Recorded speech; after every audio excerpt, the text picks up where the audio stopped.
Hi, everyone.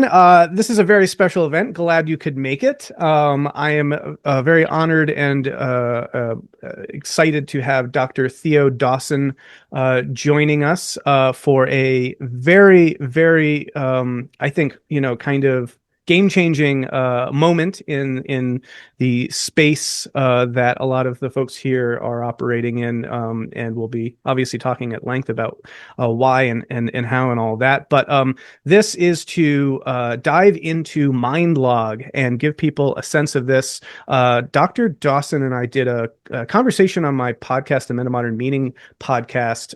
Gosh, it was a few months ago now, and now we are finally, it seems like, at the point when MindLog is ready to be released into the world and have people engage with it. And so we thought it would be a great idea to have Dr. Dawson come on and kind of give us a sense of what this is and how it works and how best to use it, and maybe talk a little bit about some of the history and just generally give people a little bit of an overview and a tutorial of like what this can, how you can best put this tool to use and what its appropriate uses are, and how to understand it and all of that. So I also envision this as being kind of a series that we can do, this being the first one, but ideally people pick this up and work with it and play with it and start getting some results, and then we could all come back, whoever wants, and we can talk about what they are, and we can think about, well, what does this mean, and how do I interpret this, and how can I use this for my own kind of personal developmental journey, all of these kinds of things. So this is really just kind of the inaugural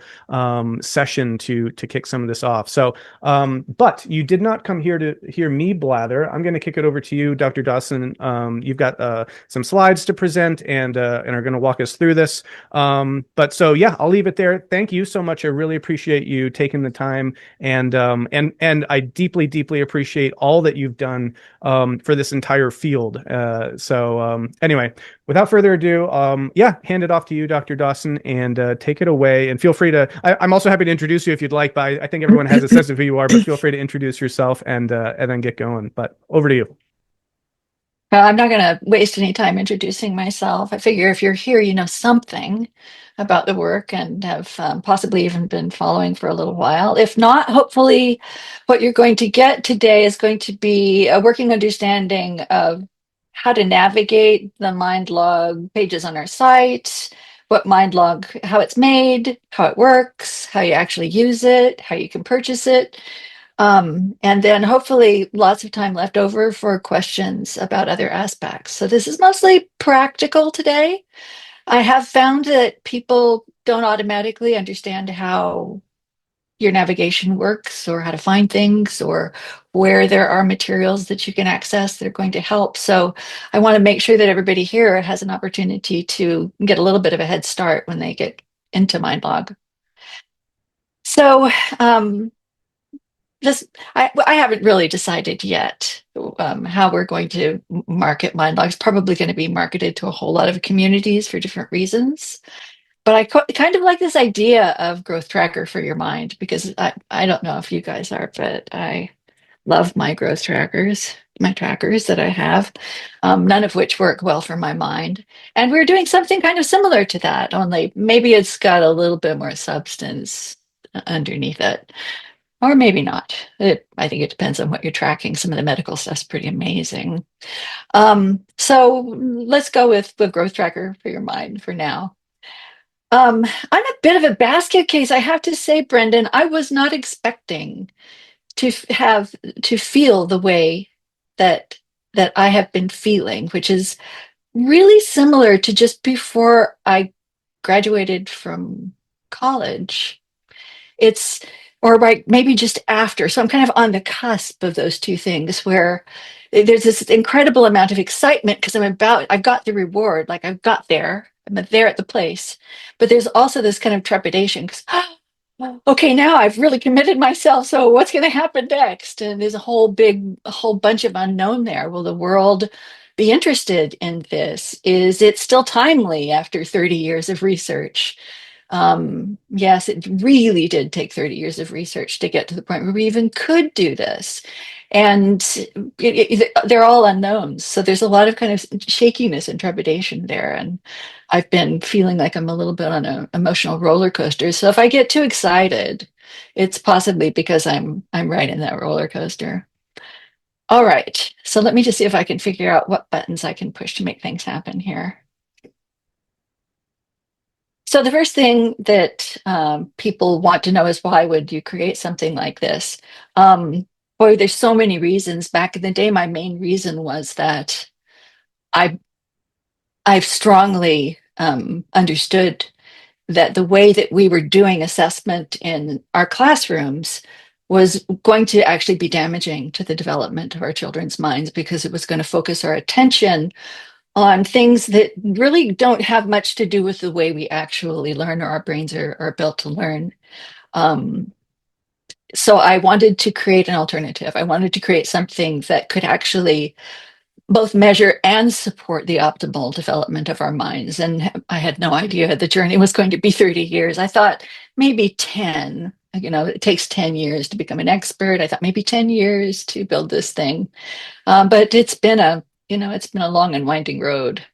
Since then, many things have happened. And so now at the top of my list is creating something that valorizes the human voice, because it's something now I'm more concerned about even than the way that we have been doing testing conventionally, is that we are going to lose our voices. We're going to hand them over to technology. And what's left of us? When we don't have a unique human voice, and we haven't had an opportunity to build a unique human voice. I've also been very focused on building things that leverage our native motivational system for learning, not not in order to manipulate people. I don't want to manipulate our native motivational system for learning. I just want to make it possible for it to work the way that it's evolved to work. And so I wanted to create something that would allow that to happen. I also think it's very important that when we learn, that we're growing knowledge that's actually usable, that we can put to work in the world. Um, and I've been aiming right from the start to be able to measure mental development in a way that's content neutral, so that no matter what your area of expertise is, or your areas of strength are, you can use this one thing to be able to represent your growth in those areas. Um, I also, part of the using our native motivational system is also using virtuous cycling, which is part of that mechanism, to be able to learn and to set things up in a product such that you would be doing multiple repeated, continuous, overlapping micro virtuous cycles, so that you basically kind of get double the amount of learning out of a situation when you actually are consciously and unconsciously virtuous cycling. Um, and I want people to be able to see themselves as learners. So one of the things that our conventional testing systems do is that they make some of us feel like learners by giving us high scores, and some of us not feel like learners because we're getting low scores, or we're not performing up to a minimum that you need to get to college, for example. I want every child to have an opportunity to see to get that affirmation that the work that they're doing is resulting in growth. And to me, when we allow them to, we're also supporting and fostering that native motivational system in the way that it was intended to be used.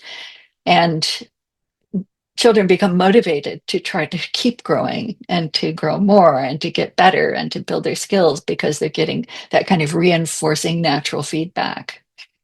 Um, Also, but this was a big one way back in the day, just helping learners and educators to start figuring out what comes next for that particular person, so we can really customize the learning experience. Um, and of course, new goal, making the use of AI a disadvantage. So finding at least one place where we can be in the world where using AI doesn't feel like it might afford us an advantage, so that we can encourage people to actually build their own voices in their own minds, those uniquely human minds and voices. And also, another thing, reason for learning using MindLog is that we've really done the work of creating a reliable longitudinal metric, or metric that can be used to measure learning over the long term. So rather than being a test, it's actually just a measurement system without any tests. All right, I'm not going to go through all of these. I just want you guys to see that this is here. The page that this slide deck is located on is just the page that's called um, something. I'll tell you what it is a bit later. I can't remember the name right now. But this particular chart is there, and it kind of charts out in detail the kind of benefits and how they kind of cross over each other for the different kinds of people who are going to be involved. So we're thinking of MindLog in terms of the parents and guardians, the educators, the learners, the peers, and then people taking on different roles within the MindLog universe. So you can be a writer, you can be a commenter, you can be a prompt creator, you can develop micro tasks, and of course, a user is always someone who's actually doing reflections or doing some kind of writing. So there's two products that are available right now. Oh, the guy on the right, that's my colleague Kurt Fisher, who was one of my favorite people in the world, who we lost several years ago to COVID and Alzheimer's, unfortunately. Yes, he did wear a fanny pack and he did wear ties like that. He was a very geeky guy, and really one of the most beautiful minds that I've ever known. So he's making an announcement that we should be learning the way that we're trying to help people learn with MindLog. So there's two products. One's MindLog Reflections, and the Reflections one is to be his intention is to be a journal-like environment where you're doing weekly or more frequent, if you want to, short reflections about things that are of importance to you, or sometimes just for fun. And it's a it's just more of a kind of journaling friendly environment. And then the other one is MindLog Essays, in which you're going to be you actually have to write a whole fairly long essay in each for each entry in order to get the scores. So it's important to kind of take a close look to decide which one you might be more interested in.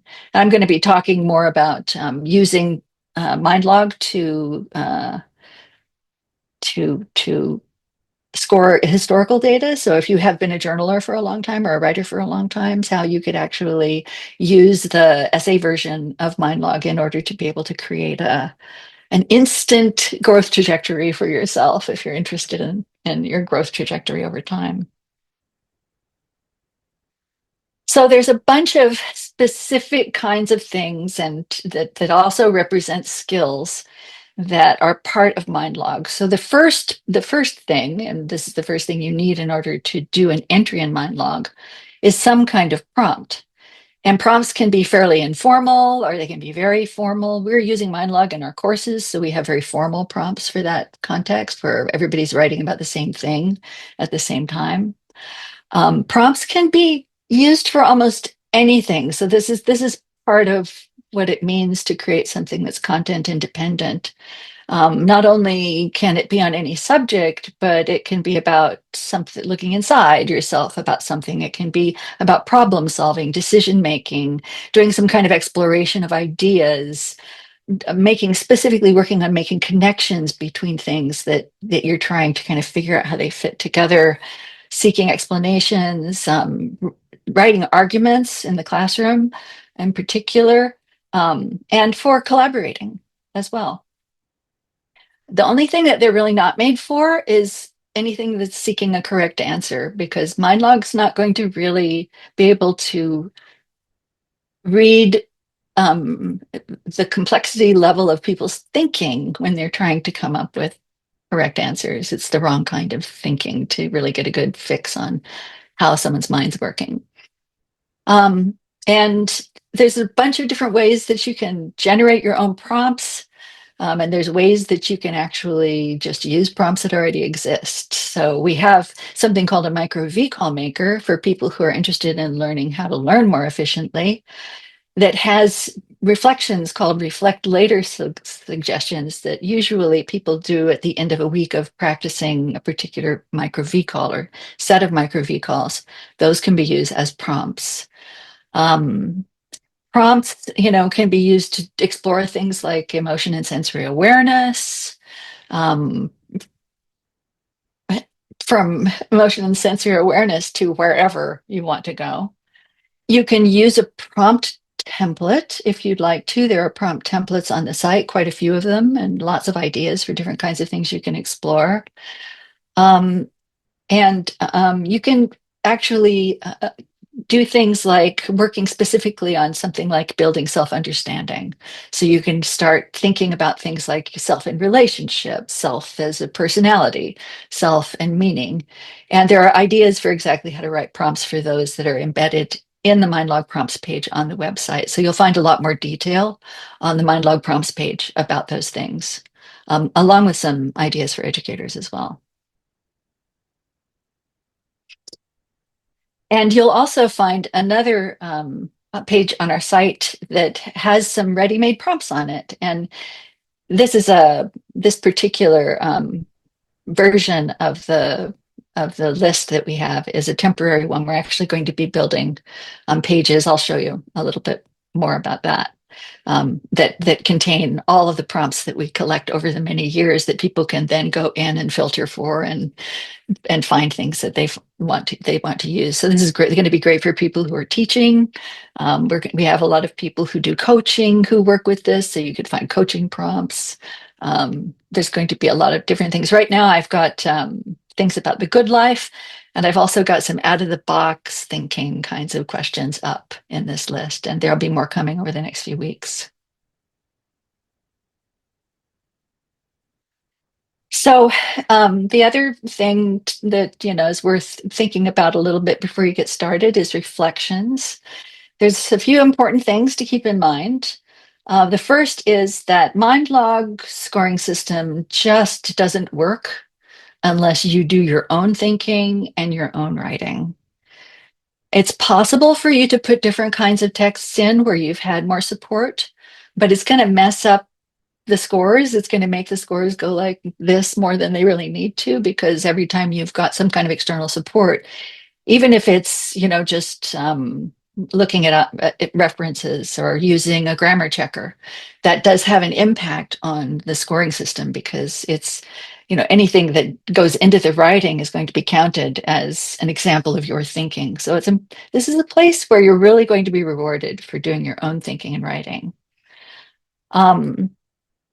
Some things that are kind of important to be thinking about all the time when you're reflecting are things like providing a frame to make it clear what it is that you're trying to achieve. Where are you trying to go with this particular reflection? What's it about? Explaining and analyzing are really important skills to practice, and they're also really great things to practice to show off your thinking so that our scoring system can really see what you're capable of doing. Exploring, just playfully playfully engaging with different ways of looking at things is just a great way to for us to be able to see into your thinking, and also for you to grow your thinking. Setting reasonable goals. So this isn't like taking a test where before you sit down for a test, you're going to be trying to make sure that you're at your very best and you're doing your very best thinking.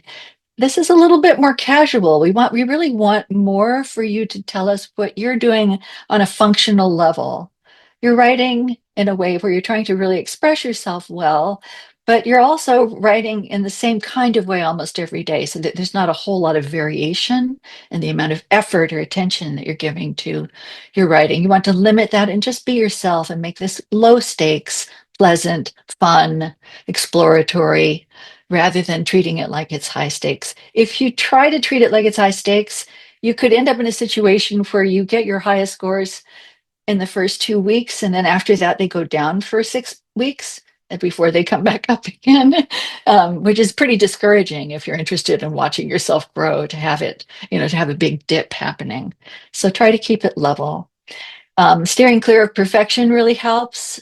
You want to write clearly, and you always want to use a spell checker, because words that are spelled correctly are seen by the scoring system, and words that aren't seen by the scoring system. But this is not a place to try to be perfect.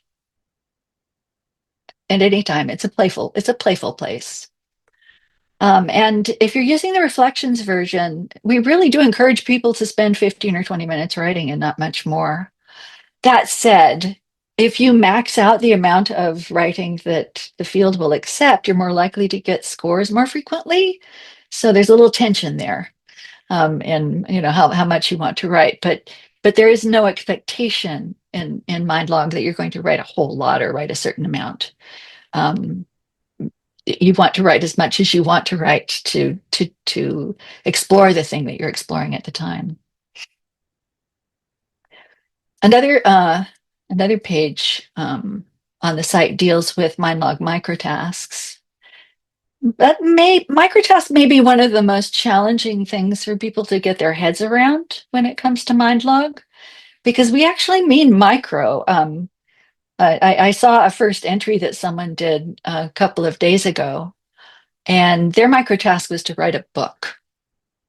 That's not, that is just not in any way what we mean by microtask. And but it's not uncommon for people to think that that's what a microtask is, that it's something that could be a pretty big thing. When I say microtask, I'm thinking, oh, okay, so next week when I throw this ball, I'm going to make sure that, my arm is in this position. And I'm going to keep practicing that again and again until I've got that down. And then I'm going to come back and do the next thing. So we're going for small things that are, I'm going to explore this particular idea this week, or I'm going to observe how this particular construct is playing out in the world around me during this week. I'm just going to watch, or, small things like that. So it might take a while for you to kind of get into the swing of the microtask thing. If you're not actually doing them, it's a sign that maybe they're really not the right size. It's also a good idea that you could just practice these things in real time. And it's not something that has to be done over an extended period of time. And it definitely needs to be something that you're going to have an opportunity to practice. So setting a microtask to interview every mountain climber you meet is not going to be something you're going to get an opportunity to practice very often. I don't know why I thought of that. My, my, I never think of mountain climbers. Okay, another page on the site is the MindLog comments page. The way that we've built MindLog, there's going to be a whole lot of commenting going on. So we're building this to be not just a space for our reflection alone, but this is a place for us to kind of create our personal advisory board and work with our personal advisory board. And that may not be a concept that you've heard of before, but for a long time at the end of all of our assessment reports, we've advised people to create their personal advisory board. And essentially what that is it's a group of people who you respect, but who don't agree with you about everything, who you invite in when you're thinking hard about things so that you can get a diversity of perspectives on them. So we've built MindLog so that it's possible for you to invite anybody to come and comment on any of your entries. We've also built it so if it's being used in courses, that people in certain cohorts can comment and read each other's material. And of course, we built it so that if you're working with a coach or a consultant or in a classroom with a professor, they also have the opportunity to provide comments to you. So it's really intended to be this collaborative space where people are building knowledge together. And we're really hoping to see more groups coming together around particular areas of interest or particular kinds of problem solving or whatever it is that they're interested in working on. So good commenting is good commenting. You should be doing things like expressing interest, seeking clarification, tempting and beguiling rather than, pushing things on people, inviting them, offering them options, emphasizing areas of interest, asking open questions, and not doing things like trying to get right answers out of people or push people too hard or be focused on correctness. Growth requires a whole lot of mistake making and incorrectness to happen. So we focus on the growth rather than the correctness. There's also a distinction we make between being a peer commenter and being, a coach or an educator commenter. And you'll see more information about that on this page.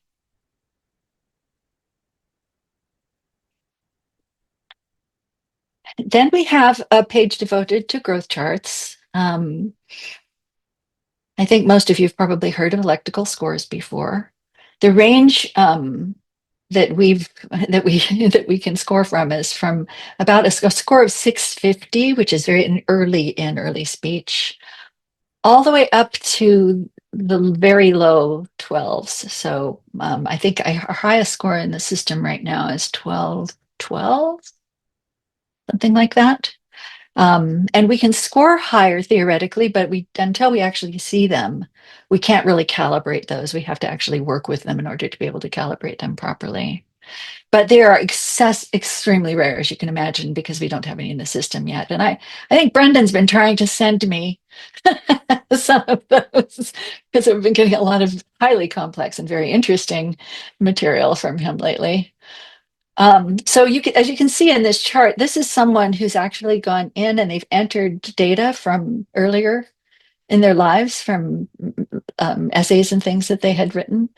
And so we get to see this kind of this slope for the early part of their life. I'm going to show you a little bit more about those charts, I think, when we're actually looking at the system itself in a few minutes. Or very soon, actually. The score, the score is the thing. The score is the thing. The scoring the system is the thing that took 30 years to develop. It was an extremely challenging and difficult thing to do that I figured out how to do very early on and published about in 2002. And then had to spend a lot more time figuring it out and doing a lot of research in order to figure it out. So right now, the scores, in a way, seem to me like a tangential aspect of this, in a way. But I don't think that we can underestimate the impact of actually having this affirmation that what we're doing and the learning that we're doing is having an impact on the growth of our minds. And having that reflected in a very simple, straightforward way without a kind of evaluation attached to it. You're growing. Yay, it's something to celebrate. I'm a grower and I feel that I'm growing, and this is confirmation that I'm growing, as opposed to you're a C student or you're a B student, or like being stuck somewhere, or that sense of being stuck somewhere. So I think that there's a really positive aspect to having the scores. There's also challenging things about having these kinds of scores, and I'm sure that some of you have confronted some of those issues, like the notion that of growth to goodness, that just having a higher score makes you a better person, which is, I think, some developmental theories have been guilty of putting out there. We'll talk a little bit more about that in a minute. MindLog comments. Did we do comments? Yeah, I think you already did that one.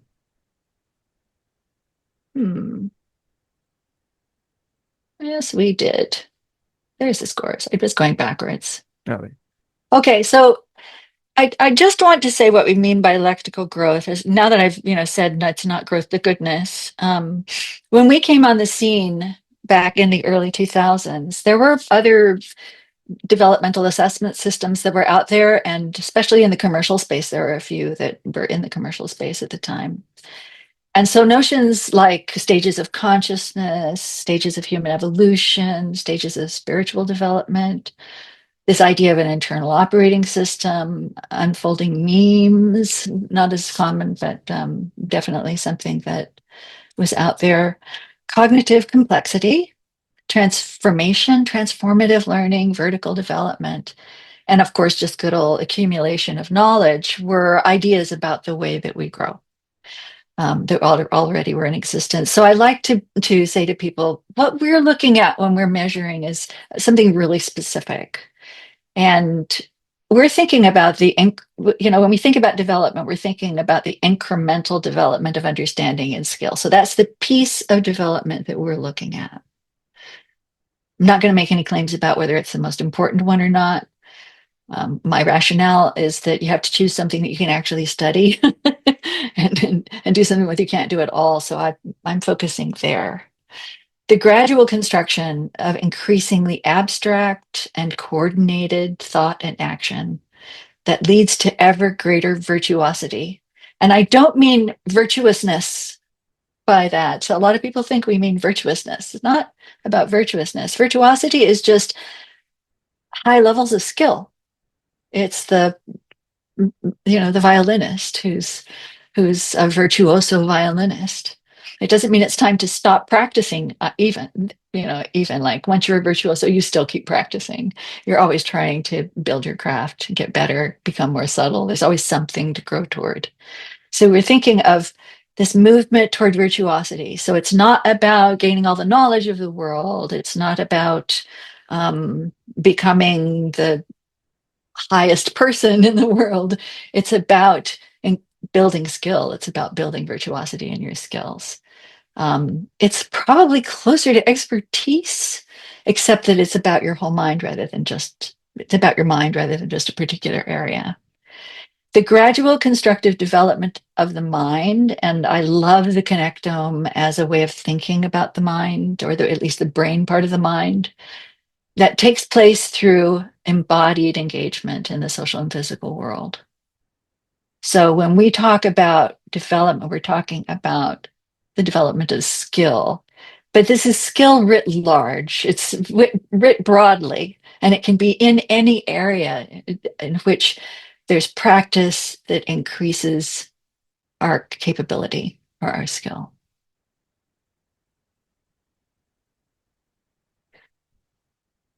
Okay, this is the most recent of the pages that we've added because it's come to our attention that there are certain characters out there who would really like to be able to put their historical writing into MindLog.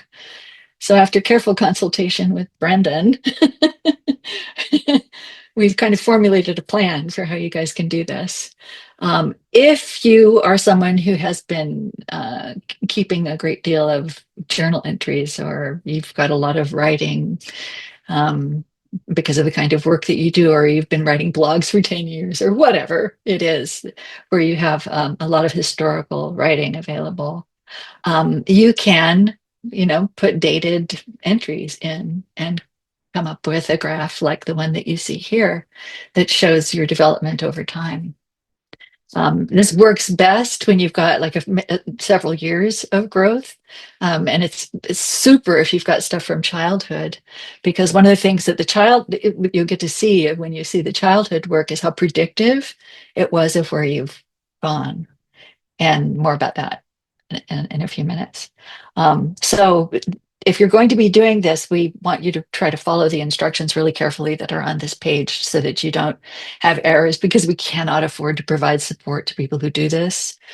If you get into trouble, we'd have to either wipe your whole mind log for you, or charge you for the time that it would take us to figure out how to get you out of the mess. So read the instructions, please.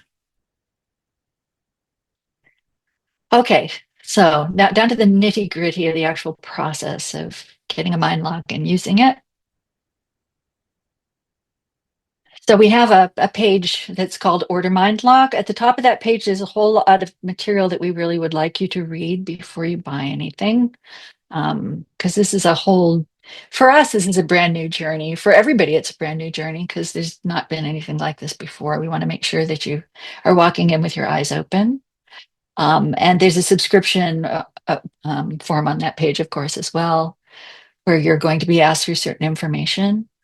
All of the information that we ask for is information that we need to be able to process and score properly. So things like your level of education is going to be used to determine how long your writings need to be before they're scoreable. Knowing your birth year and your age helps us plot where you make the plots. So we're not asking for anything that we don't need here. And then there's also our privacy policy and security policy as well. You are going to have a coupon from today that's going to give you a 20% discount on your very first purchase. And it's going to be, I think this one's grow all the way up. We'll see it. It's going to be at the end, but I think it's grow all the way up. You'll see it written down before the end of the top part. So here, once you've registered, is what you will see the next time you log in. So every time that you log into the site, you will be taken to your landing page. And you'll see a box like this one with MindLog reflections in it. Or if you buy the essays version, you'll see a box that says MindLog essays in it. So, and to start one, you will just push the start button. And it tells you how many reflections you have remaining based upon how many that you bought initially. And we keep track of that for you. And if you start to run out, we'll remind you that you're running out. But you'll be able to see yourselves as you're working with them. You can navigate to the MindLog pages by using the pull down that's just underneath your name on your profile page or on any page on the site. So you can get to the About MindLog pages and the entries pages from anywhere on the site, anytime. And you'll see what those are soon. So this is the section about making an entry. The very first few times that you actually make entries, you're going to see a lot of boilerplate on your page explaining things.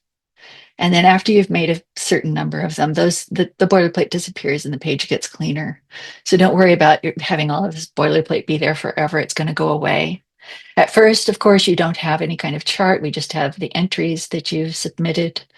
If you are working with the reflections version, it's going to take 4 or 5 entries usually on average before you get a score, because it'll take that much material for us to be able to produce a reliable score for you. And when you get your first score, you'll actually see the score show up here. When you get your second score, your graph will appear and you'll start to be able to see your graph beginning to unfold. You can put any date started that you want in. We've done this so that if you're doing historical stuff, you can put historical things in, or you can just leave the current date there. And we're automatically going to do an updated date.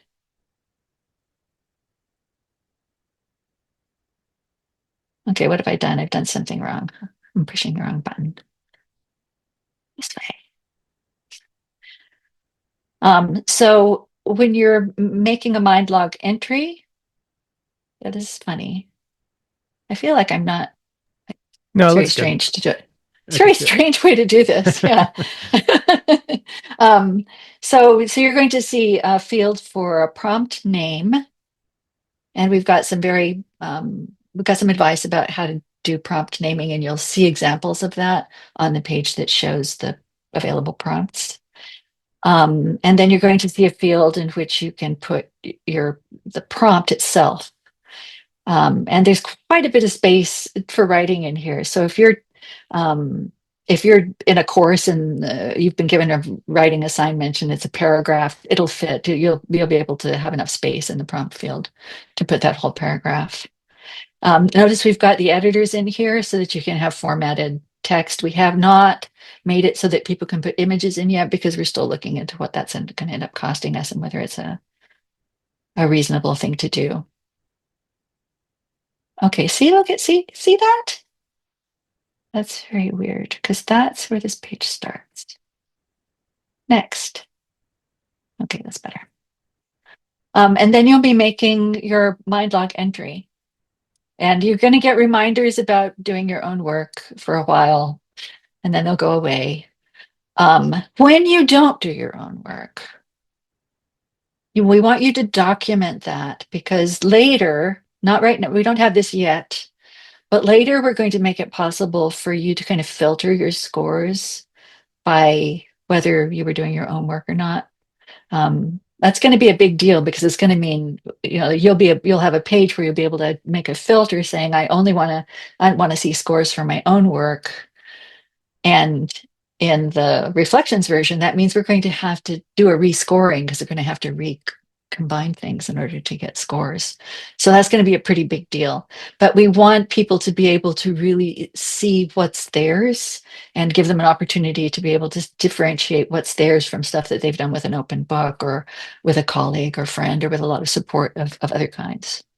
So I think people are going to appreciate having a feature like that down the road. And do let us know if you come to start thinking that that is something that you'd really like to have. Okay, so after you've done a bunch of entries, then your page is going to change. You're going to have a list here in your MindLog reflections. I think that holds about the 10 most recent things that you've done or that you've written. They're going to have various statuses. Some of them will have been commented, and you'll see commented on them, and some will be scored. Once a teacher, an educator, or a coach, or one of our clients has commented your responses, or after they've been scored, they're no longer going to be editable. But they are editable until one of those things happens. So you could have several things that you are still working on editing if you choose to do so. Most of the time, it's good to kind of get them to a point where you just let them go. Once they're scored, they won't be available for that anymore.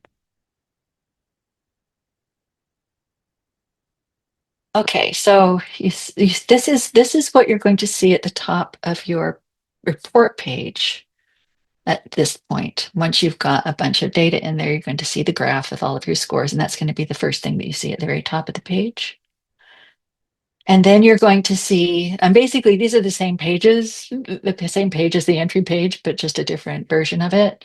You're going to see your prompt name, your prompt description, the date you started, your personal reflections.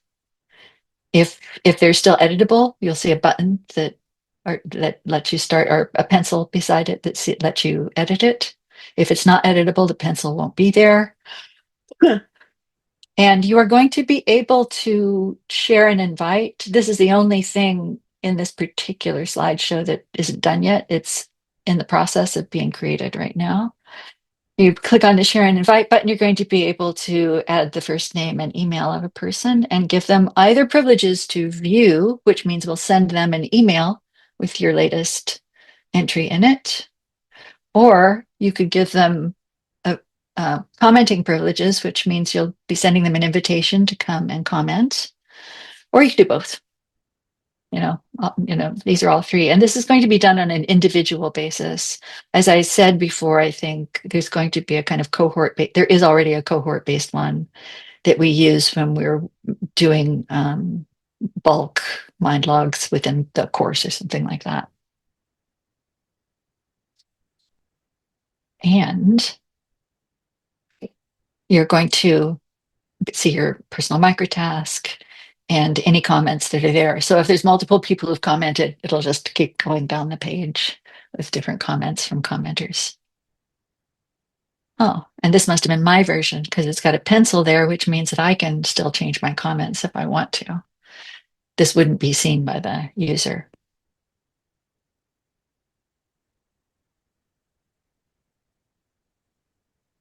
And the other page that you have, and I think this is the last one they're going to show you, is a page that's going to show all of the entries that you have made into MindLog.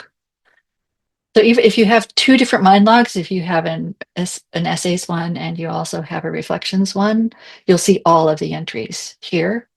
And there is this super powerful filter that we include on all of these pages. You can see this, we're filtering for duck here, and we're getting one record of Francis Marshall's that has got the word duck in the prompt name.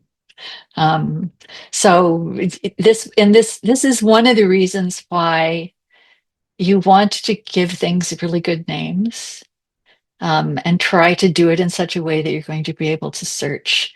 But we're going to give you the opportunity not just to search the prompt names, we're going to let you search the responses and the full prompts as well, which sounds like an advantage. Sometimes it can be a bit of a pain. I know I use that feature all the time on our boards, and It's, you can find things, but it's not always what you're looking for. So good prompt names, very, very important. Now, here is the thing that I am adding at the very end of this, that is the thing that I am most reluctant to add to anything that we do. Um, this is a graph that we've created based on our massive, I think there's 60 or 70,000 records that we've got, database of cross-sectional and longitudinal data. So we do not have longitudinal data from one person that goes all the way from when they were 10 up until when they were in their 60s, for example. That's just non-existent. We do have some data from earlier studies where we've got people who have been tested periodically, but only a very few times along that sequence, from Kohlberg and other longitudinal researchers whose data I went out and grabbed back in the year 1999, I think, with a scanner and my daughter. I went all around the world with my scanner and my daughter, scanning hand, typed sheets to get them into the database so we wouldn't lose those data. It's so much easier now. But it was fun going all over the place. So we have those, but they're, the data quality isn't super great. And then we have a lot of cross-sectional data with many, many, many people having taken assessments over all of these many, many years. And from those data, we constructed these growth trajectories. So how good are they? Well, the early tests that we're doing with more longitudinal data suggest that they're working pretty well. In the sense that these trajectories kind of describe, like, if you start out, say, performing, in the 970 range pretty consistently when you're 10, that means that you're likely to be kind of in here through the rest of your development. Doesn't mean you definitely are, though, because people jump the curves. And a lot of it depends upon whether or not you find enough things that are absolutely fascinating that you're going to build a lot of skill around them, or how well you were educated so that your mind had an opportunity to develop optimally over many, many years. We get slopes that can go up when the conditions are right. We can also get peoples that go down if the conditions are poor.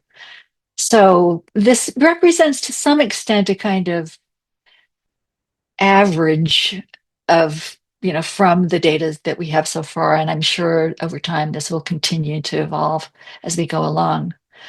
But, we've gotten a few of these longitudinal ones, cases now under our belts, because we've got a few people who've put live data in. And interestingly enough, most of them, like, they're sitting within one of these ranges or across, one of the lines pretty steadily for most of their lives. And if there's a lot of, if there's growth or change, it still tends to be within the same kind of realm. So that's really fascinating. But it's also a little scary, because this is where things get a little bit more like grades. Where people are going to come along and they're going to start saying, oh, well, you can't be a philosopher unless you start out at 10, 20 when you're when you're 10.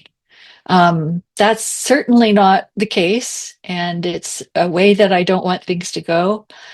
But we're all adults here, so I think it's up to us as a community to make those kinds of decisions about what we're going to do with these, and not up to me to kind of hide this away somewhere. So in the end, I decided that I would include it, and hope that people find things to do with this that are supportive of normal human development and growth, and don't end up undermining the goals of our mission. Oh no, you're not grow all the way up. You celebrate your mind.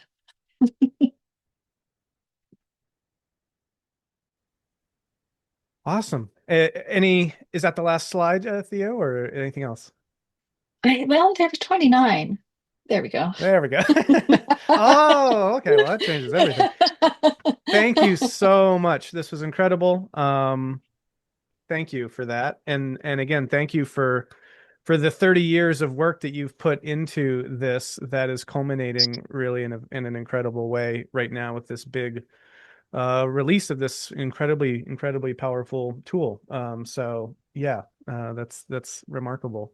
Um, well, I suggested that maybe we chat, but I mean, we've talked so much, and we've had multiple conversations too. So maybe we just open things up for some general conversation. We've got around, I think, what, like around a half an hour if people want to stay for the full 90 minutes. But uh, but yeah. So unless there's anything additional, Theo, you want to throw in before we move on into opening things up, we could move to that next. There is a question that people are asking around, is it 20% or 15%? Maybe it's listed differently somewhere. What did it say? I think we vacillate a little bit. I believe it is 20%. 20%. And also thanks for that. Yes. That's really cool. So anyway, yeah, anything else to offer, or should we open it up for conversation? I do see a hand raised already. No? All right. I saw Kabir Kadre, as I'm sorry if I'm mispronouncing your name, but feel free to take yourself off mute and No, thanks, Professor Dawson. I really appreciated that. It was really wonderful. Congratulations. Thank you. And Thank you.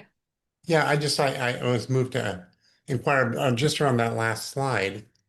Um, it may be because used to looking at stock charts where we encountered zones of resistance in a price movement.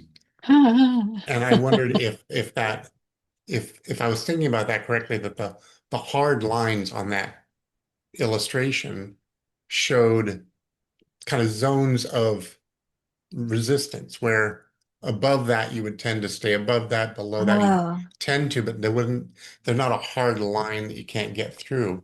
And if that's the case, then just changing the graphic to have those be dotted lines as opposed to hard lines might be a way to continue the yeah. If nurturing you're of the if you, inquiry.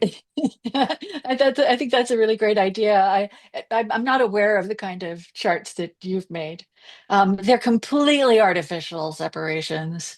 They're just there to indicate that there's things that you can consider to be sections. And this Yeah, section, so they're sections representing tendencies in the data set. yeah, but they're not the divisions are simply there for practical purposes, so that it doesn't just look like a big scatter plot. That you've got something that's kind of containing. And it turns out that those ranges, so far, the range that is specified there, like a distance between them, is kind of the area that's about the same size as the amount of variation in performance. So that is fascinating. But again, there's some things you just can't learn until you've learned them. And I think I'm going to turn those into dotted lines. Thanks for all the wonderful work. Keep it up. Congratulations.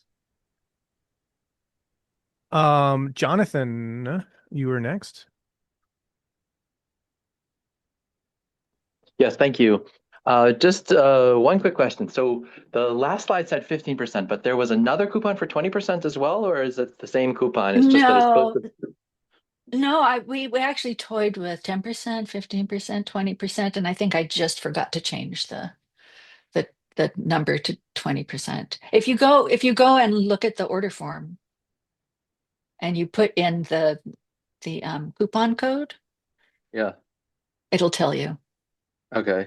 And And it should maybe tell you 20%. And if it doesn't, you can bug me. okay. And maybe I missed this, but did the screen show how much the price is? No, no, I didn't show the prices on there. I figured you'd find them out soon enough.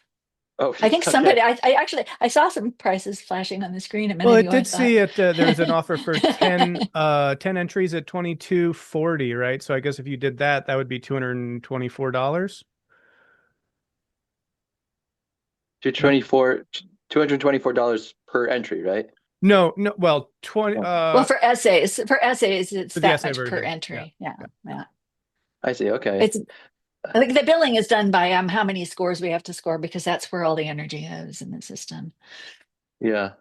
And also, my more intellectual question is in the last graph where people started to taper off at around age 45. So once somebody hits age 45, is there much hope for them to see growth if they do MindLog? That actually used to be the first question that everybody asked. Um, I'm going to put mine in from when I went back to college, and we'll see. I think that the reason that we taper the way that we do has a lot to do with the way that we're educated. We're educated to become helpless. Like it's education for helplessness that we have right now. So you're not building skills for learning. You're not building skills for building skills in school. You're building skills to be dependent upon the next set of instructors who come along to teach you. So if we were building skills the way that we're working on building skills with MindLog, one of the things that we're building is a not just the capacity but the passion for ongoing continued learning, because you're going to want to stay in flow, you're going to want to stay in the Goldilocks zone all the time, so you're going to be pushing and reaching and striving. You're also going to have, from learning that way, you're going to build up a kind of confidence that comes from um, building competence. It's like an earned sense of competence because I know that if I get in there and I work hard, I'm going to win. And and so when we have that attitude toward life and toward learning, we're going to keep learning, we're going to keep trying new things. And our expectation is that if we had different samples who, had developed in a world where people were learning in a way that makes them independent, autonomous learners more effectively, that we would not see things drop off the way that they do on those charts. I think those are artificial drop-offs that have to do with we just don't want to learn anymore. That said, it's very, very clear to me at 73 that my mind is not the same mind that it was. My body is not the same body that it was. It's very frustrating. We've all, I wish we could all just be young until we drop dead. That would be So so you much feel easier in some like ways.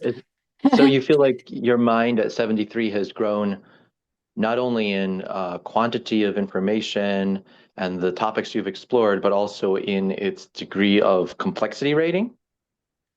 I think that my mind was definitely showing evidence of increase in complexity until fairly recently, but I haven't really had a chance to recalibrate of late.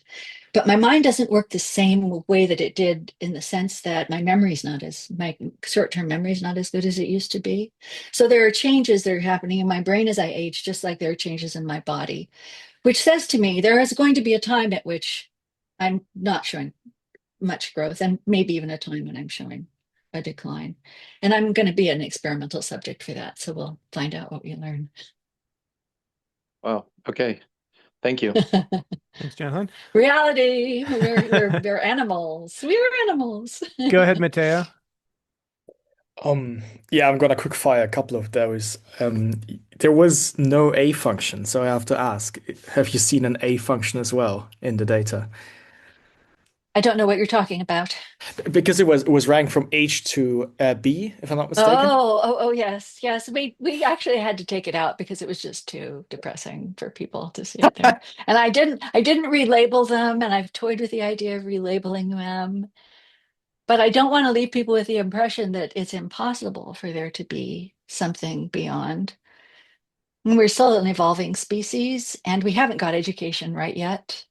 Mhm. So who knows? Who knows? And on that basis, in regards to the jump, have you seen some sort of correlation into certain life events when you do jump, right? So I'm thinking about it like Casimir Mm. Dabrowski, right? If you have certain suffering or traumatic events, are those correlated with jumps in the growth function, so to say? Both jumps and declines, depending Yes. upon how well you survive them. Yes, there's an article that I link to on those pages where I try to Mhm. break that down and explain it more deeply. Um, Mhm. Life events definitely have an impact, and you can go for Mhm. quite long periods of time where there's not a great deal of the mental growth that we're measuring going on. And then there are other times when our lives are challenging us in the right kind of way, and we Mhm. see a great deal more growing, and it's very spurty. It's, like in some of the graphs that we have for people doing longitude, that we've got longitudinal data on, there's sometimes, like these flat periods followed by really quite dramatic coming ups. And they're always related to some kind of life event.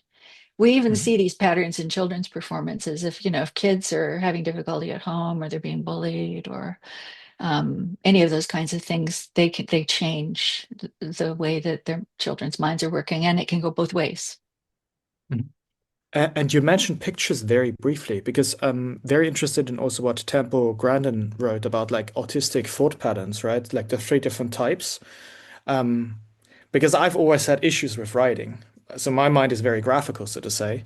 And have you seen some kind of data there? Or like just from pure intuition that there might be a difference in how complex somebody can think in a less primary mode of thinking for them?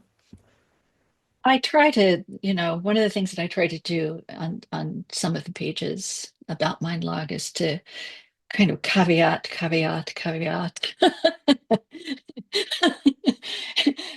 We are measuring a particular aspect of development, that we're, Yeah. measuring complexity of thought through meaning. Um, Mhm. it's a very important part of human beings and our ability to function in the world. I think it's one of the most important ones. It's why I chose it, but it's not the only one. There are modes of thought that don't happen in language, or not language the way that we're talking about it. Um, there are skills and levels of expertise in fields where there's really not that much need for a lot of communication, so that the Mhm. language of communicating in complex ways around those things just doesn't develop in language the way that other kinds of expertise do. So we just admit that we aren't able to measure everything, and that there are going to be capabilities that other people are going to have to be working on, to try to figure out, what are all of the components so that we can tell the rich story about how the mind develops. And so I only get one little slice, unfortunately. I wish I was five people. It would be fun to go off in some of those directions. Isn't Temple Uh, amazing? Like, what a woman. yes. Yeah, she is. Yeah. And can I take a quick guess who did the 12-12 score? Can you say the name? No. That's for them to brag about. Okay. Okay. Um, most of the level 12 scores are really highly supported scores. They're Okay. people who are in academic traditions where they're people borrowing from each other's work, and building really complex ideas. So they're not people writing at their functional level for the most part. So, it's like extreme expertise in the particular area of communication that we're measuring. Yeah. Yeah. And one quick last question in regards to scoring time, because you mentioned it's going to take a while. So there is at the beginning going to be some manual oversight? Because at the last time you talked about it's going to be completely automated. It is just about at the point where it's fully automated. Right now, Okay. there's a little bit of human activity going on there, and there's always lexicating going on in the background. Mhm. So, there's always more for the system to learn, and Mhm. the continuous monitoring of performances and building of our understanding of meanings is going to be perpetual. We're going to be like Webster's dictionary, right? It's never finished. It's always, the words are changing, the meanings are changing. And we're finding new ways, the same words used in completely new ways. Sometimes we decide that we're going to start using certain kinds of language in school 3 years earlier instead of when we do, and the kids will start using complex sounding words for really simple ideas, and we have to recalibrate. So there's all kinds of recalibration going on. But the scoring itself, when things are scored, the scoring system is automated. Mhm. So we're not going to go in and we're not going to hand score anything anymore. But we may be helping to determine when we're going to actually get it to score for a little while. and likely not more than a few more weeks, actually, because we're pretty close to being ready to let that go. So you'll see scores. If you're doing the essay version, you may not see your scores instantaneously, but you'll see them coming pretty rapidly. It'll be almost instant gratification. I have one more quick question in regards to maybe using different languages. Is there maybe a recommendation or like a way, like should we use some sort of AI translator for that sort of thing so we can still get grades? We have not got this functioning yet. So there's the way that we're suggesting that people do it. If you want to write in your own language, you use the basic Google Translator with no bells and whistles, nothing added, like it's their bare naked one. That works quite well. We've compared it to human translation, and actually better than human translators. Human translators tend to embellish. We found. They kind of put words in people's mouths.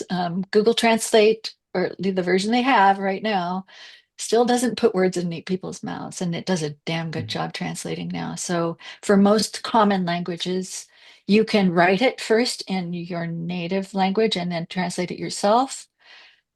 In the not too distant future, we're going to have that installed in the system so that it will automatically translate foreign languages for us. So I'm really looking forward to that. We've been trying really hard for many, many years to get, to assess people from all over the world in all walks of life. And that's going to make it way more possible to do that. Yeah, it's going to be great. Thanks, Matteo. Thank you. Question for me. Can you speak a little bit to how people working with MindLog, I want to say this in a way that it won't sound scary, maybe, but like, how will that help with the data now that Lectica has to, be able to assess longitudinal things? And I mean, so there's a question there around, can you say a little bit around how people's scores will be used for research purposes from Lectica's perspective? Maybe let's start there, and then I have a couple related questions. Yes, well, as we state in our policies, we are always conducting internal research with all of the data that we collect. We're learning everything that we can. We're just sucking all of its juice to every extent we can afford internally. So we're working very hard to learn from the patterns of development that we see in people's performances. We're collecting age and ethnic information and even sexuality information just to see if we can find any differences. So far, no, we haven't found any real differences for demographic variables. Except maybe Japanese have a slight advantage over us, but I think it's probably because most of their records to date have been translated by people into English. So I suspect a little bit of embellishment, but so we'll be using it for things like for those kinds of things. And we will be doing things like improving the charts and graphs and things as we learn more as well. We'll be inviting researchers to come and actually do research projects in our organization, and they are going to have all kinds of questions. Brendan is an example of someone who's got lots of developmental questions. Lots of questions. Yeah, lots of questions. So some of the things that we just don't know the answer to. One thing that we've recently learned from data that we collected a long time ago from the child database, which is a database of research that's done on very young children's speech, is as we've been able to, the data have to be cleaned, and it's a very laborious process. But once we've cleaned the data, once we score it, we've discovered that there's actually an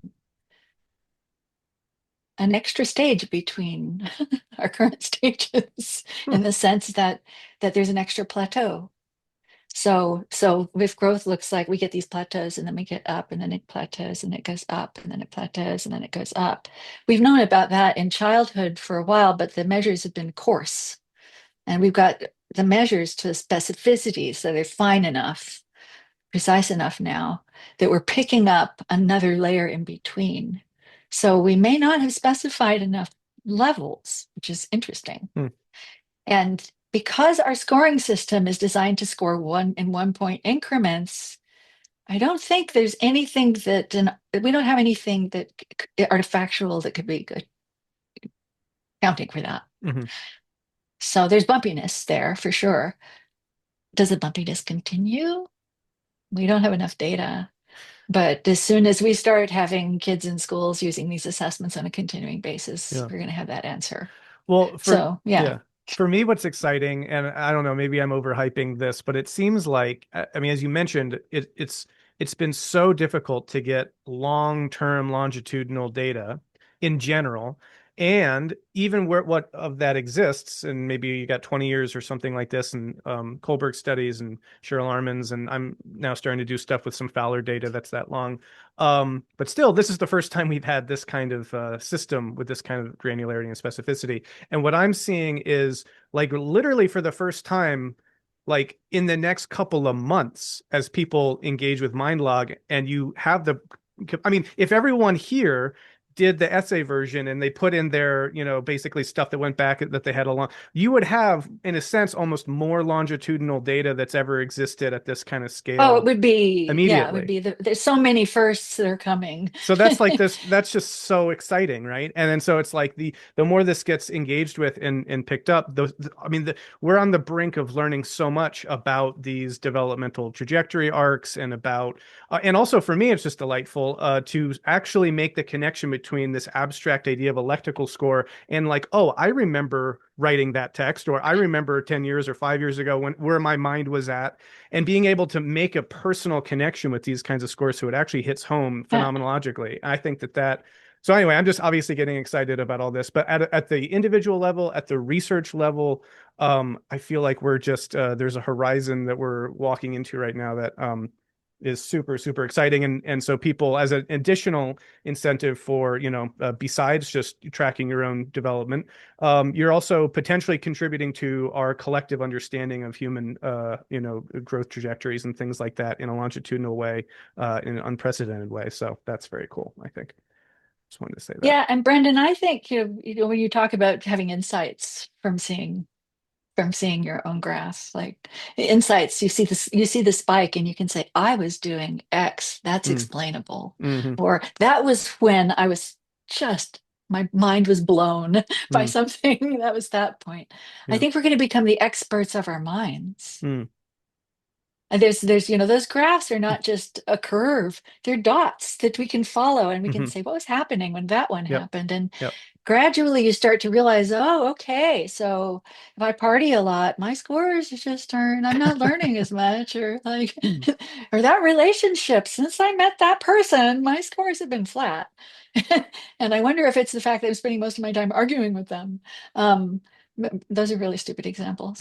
No, it's very. I mean, as someone who looks at meaning making and worldview stuff, one of the things I found interesting is to look at how do I think about my general arc or curve throughout my lifetime as it's related for me moving through very global kind of structures of making sense of reality. Are there relationships to any of that? When I lost a particular worldview frame and gained another, was that part of my own, kind of these kinds of cycles and things? It's and we can begin to do that in our own autobiographical, sort of archaeological insight into ourselves in a way that's really cool. And again, no one And else I can would really, like you yeah, guys to do this in a healthy way, please. yes. Yes, and that was so I'm glad that you also spent a lot of time talking about the different ways, both technically and conceptually, that people can sort of run afoul of what this is about and how it works. So anyway, I got 10 minutes left. Any other questions? I see Roman, do you have a go ahead? It doesn't say more anything. I'm just wondering about, and maybe Matteo already addressed it because he spoke about visualization and stuff like that. What about metaphors? So I saw your scoring of the Iliad, for example. It's a very ancient text, so they probably, and you addressed this as well, that words migrate over the stages and stuff. They probably didn't have many of the complex mental terms that you need maybe in your dictionary to give them a late score. But nevertheless, they had very complex and nuanced metaphors and highly complex sentences with whatever 6 subclauses or more subclauses within a thing that combine complex mental content with reality. So I wonder how this works. How well can you figure out whether something is metaphorical speech and whether you have already tried to use LLMs, LLMs, I'm tired, to sort of figure out whether something is a metaphor and whether it could reverbalize it in a way that better fits your dictionary, or is it, how do you address these things? We don't use any AI Hmm. at all because it's stupid. Still pretty stupid compared to, I mean, we've been studying this for so long. And our knowledge is not in the AI. So we're not using any AI at all. You raise a really important question. It's the question that's always on my mind, and I'm always caveating about with Brendan. The fact that we're seeing the trends that we're seeing and that they're as strong as they are is blowing my mind. But yeah, I think that is interesting. Frankly, I think I've had more trouble with the translators than I've had with the actual things that people are trying to say in the texts.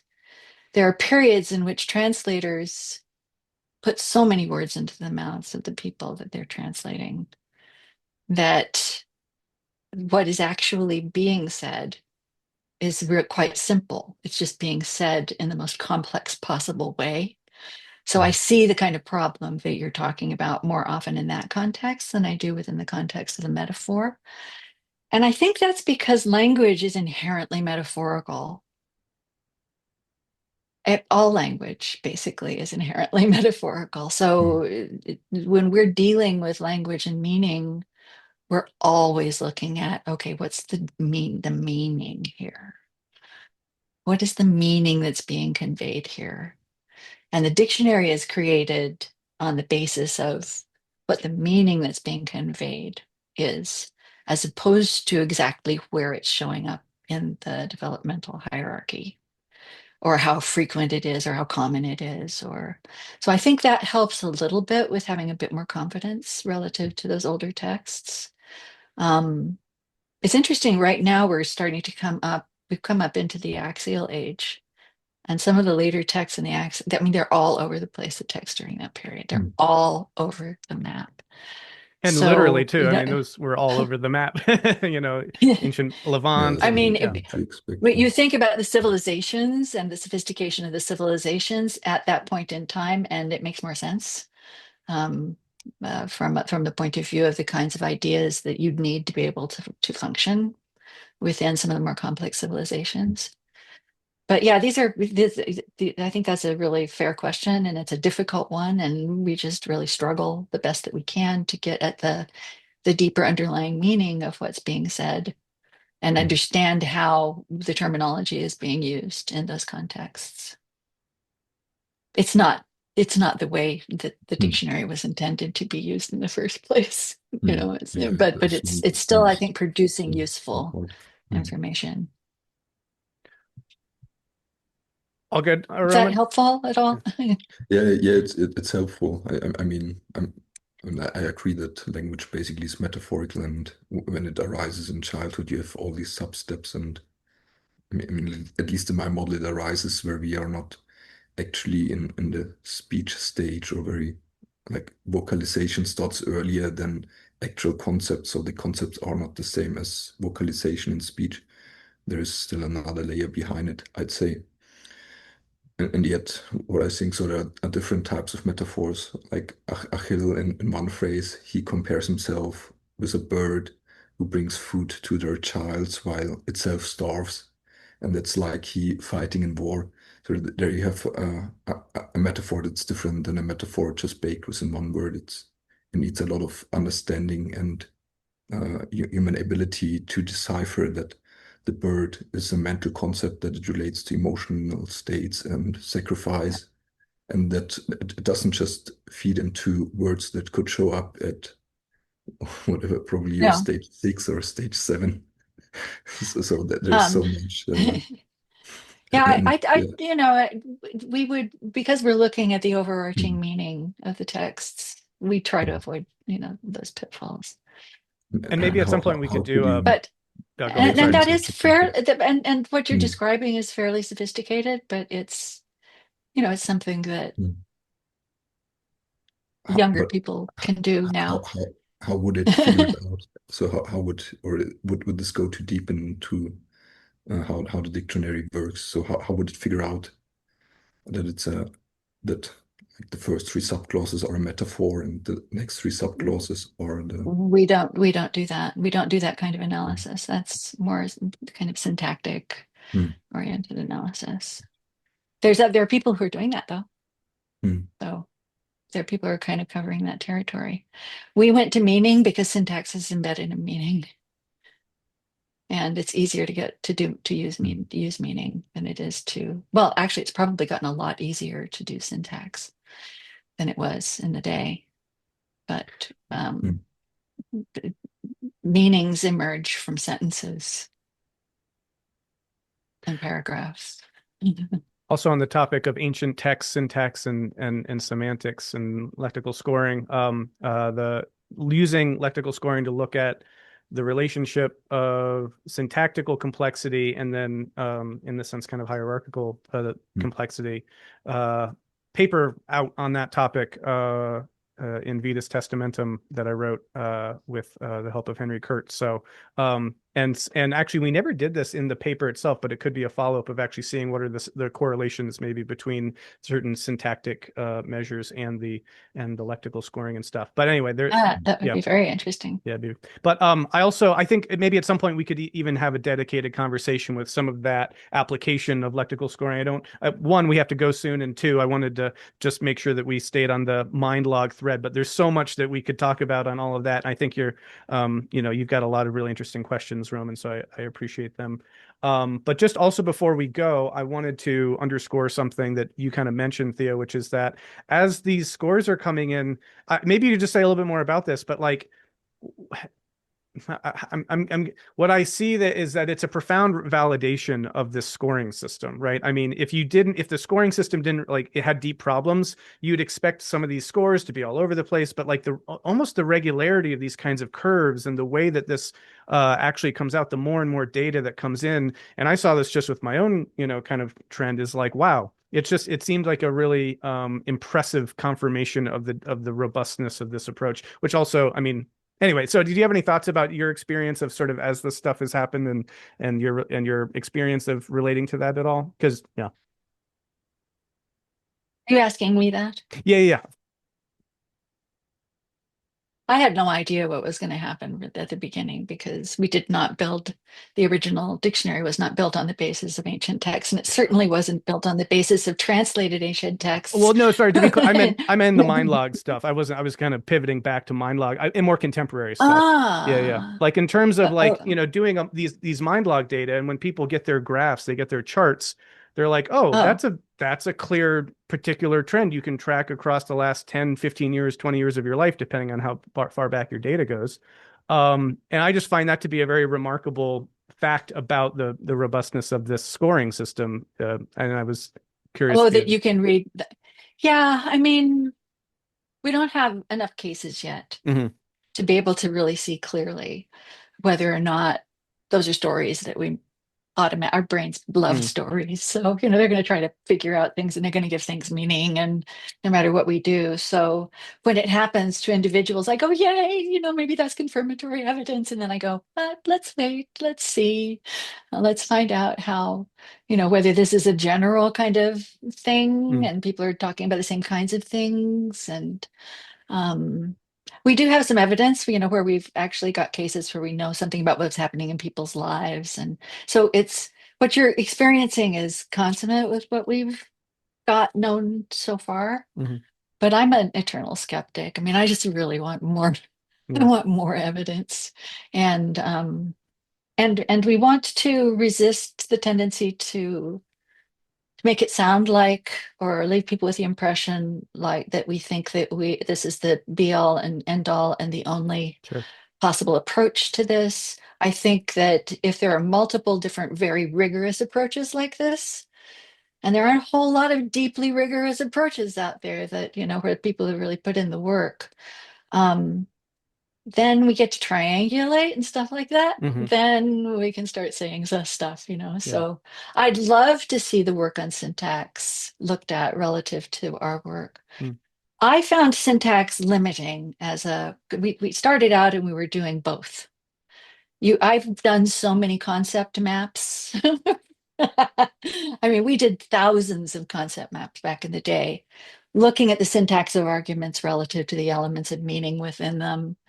And what I discovered was that syntactically speaking, as we develop through, what Fisher called the actual, what did he call the three levels? I guess those The were the tiers, stages and inside the tiers. yeah. Yeah. As we go through the tiers, he's right. The syntax repeats. Hmm.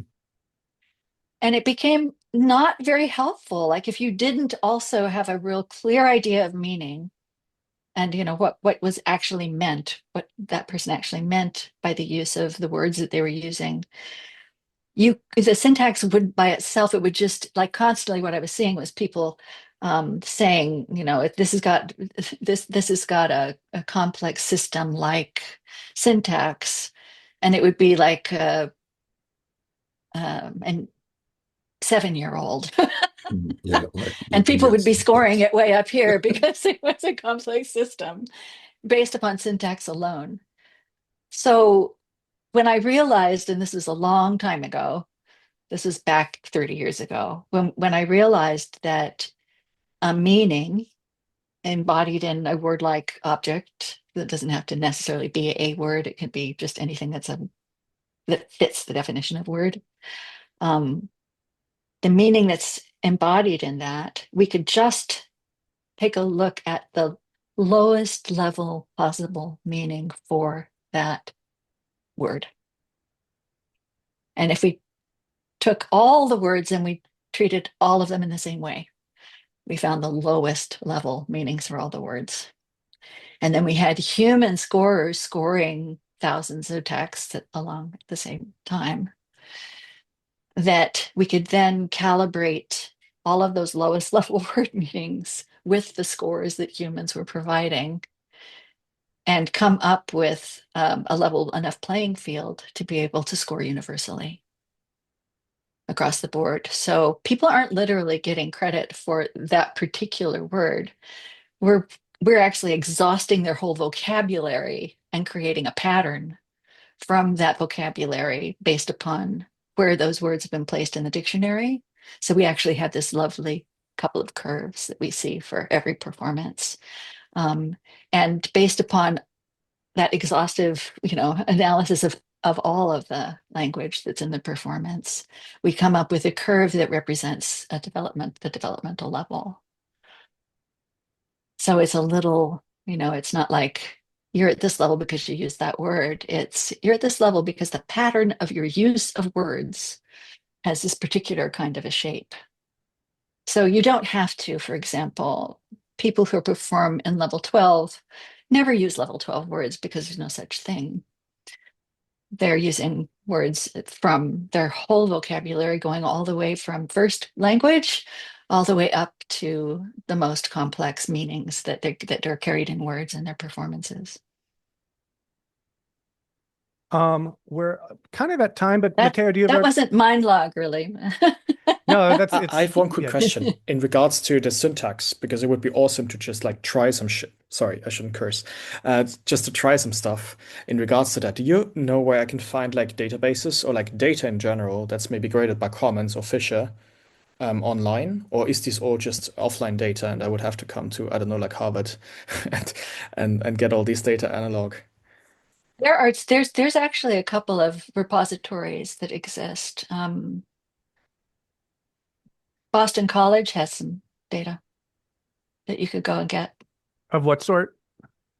It's typed out on sheets, as far as I know. Maybe they've transcribed it by But I mean, now, but they've got data. Kohlberg's Oh, I data. see. Okay. They've got, yeah, so some of the older data is out there. Okay. The child's database really only goes up to about grade 5 or 6, I think. But we've Yeah, used but that in one fairly regards, exhaustively for younger kids. but nothing in regards to adults apart from like Kohlberg's at Boston College. Does Harvard has some from Commons? I can't answer the question. I just don't know. I Here, mean, Mhm. my data hunting days ended in like 2000, so I haven't done anything for quite a while. But I have heard people talk Mhm. about getting data from various Mhm. locations. And in regards to like the classical artworks that you have scored, is it possible to access that data? You talked about Iliad, of course.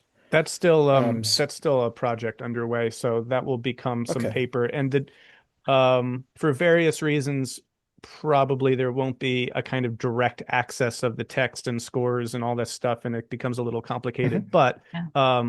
but the what data we can make available that people can use in an appropriate way will definitely be released with that paper and that analysis. So that'll also be some conversations that Theo and I will have to talk about what that Yeah. could look like and everything. So Yeah, on our part, the scoring system is protected as a trade secret.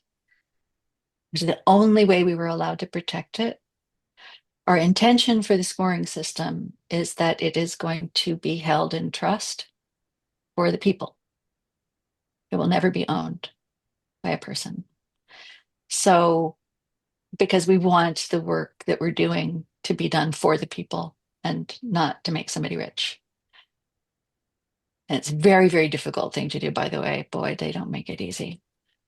Which means that we can't, if we want to protect something in that way as a trade secret, that we can't do anything that makes it look like we're enabling people to reverse engineer it.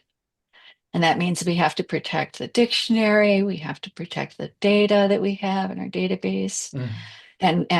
and just release the tiny bits of it that we can. So we have to be real careful, and we are, we're pretty careful and protective. However, the recipe for doing it is written on our website. If somebody wants to spend 30 years or has got a lot of money and wants to put a lot of money into it, they could redo what we've done. It Uh, can't yet be done with AI because AI doesn't really, it doesn't do meaning in the way that we're talking about. It requires the human mind to be able to do that. I'm hoping that it never will be able to, because we don't need the full hijacking of human intelligence and our, voices and our reason for being here. So we'll see what happens. I mean, But I we're I getting a personally head would just start. I personally be just interested to have like a couple of comparative values, right? So if I invest a certain bit of time to that, well, that you I could can have basically like do some that with comparative MindLog, values. right? I mean, if you Yeah, have, true. you could get your own. This Yeah, is what's so exciting is you that can get MindLog your own. True, gives you yeah. your That own makes sense. insight, and so that's why I Yeah. mean, yeah, you can and not only have multiple kinds of scores and text, but you'd have the internal experience of having written those things too. So that's why I Yeah, think this is that's really true. cool. Yeah. That would be very We're helpful. really at time, and I got to run, unfortunately. But this was a very rich both conversation and presentation. And again, keep in mind, folks, get MindLog 20% off, and do this, and what we can all meet again, and we can talk about what these things mean, and maybe Dr. Dawson will join us again. But I'd like this, as I said at the outset, to be maybe a bit of a series, and I'm really excited to help in whatever way I can socialize the nature of Lectica's work and the scoring system and all of that, so that people can kind of appropriately interpret what they've got. Yeah, and there's my book that gets into some of the more nitty gritty details if you're interested in that. So anyway, over the coming months, I'm really hoping to see people being not just deeply engaged with Lectica's work, but exploring for themselves, their own learning trajectories and using this. And I hope that pretty soon people will have like an impressive literacy around what this particular metric is and all of that. So anyway, to be continued in terms of some follow-up meetings, but thank you for all coming, and thank you again so much, Dr. Dawson, for all of your work and for taking the time for this presentation. So more to come, but thank you. Thank you. And boy, it's been fun to really, every time I come, I get to put faces to I've actually read the work of lots of these people. So it's fun to see the faces. Awesome. All right. Take care, everyone. Good to see you.